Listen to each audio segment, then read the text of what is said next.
পার হয় নাকি? রাস্তায় মারা পড়বে তো তুমি। স্যার, এটা যে আপনার গাড়ি স্যার, আমি বুঝতে পারিনি স্যার। আরে তুমি আমাদের গার্মেন্টসের গেটকিপার রমজান এলি না?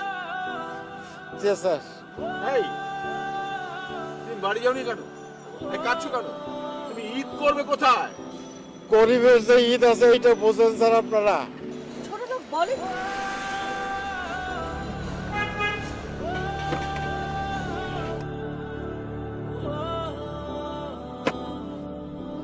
স্যার, আমরা গরিব বলেই নীরবে রাস্তায় পড়ে খাচ্ছি।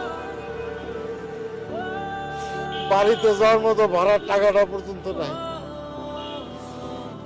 একমাত্র সন্তান রে ঈদ ছাড়া একটা নতুন জামা কিনে দিতে পারে। তাই ঈদের সময় যখন সামান্য বোনাসটা আপনারা কারেন্ট বন্ধ করে দেন, তখন কোন মুখে তাদের সামনে গিয়ে দাঁড়াবো স্যার? বলো কি ঈদের বাজার করার মতো পকেটে তোমার টাকা নেই?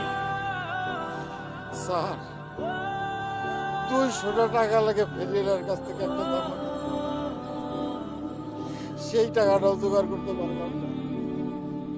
এই বেতনের টাকা কি করেছো? যে সামান্য কটা টাকা বেতন দেন মাসের শেষে একটা জ্বরের ট্যাবলেট কারো পয়সাও থাকে না স্যার।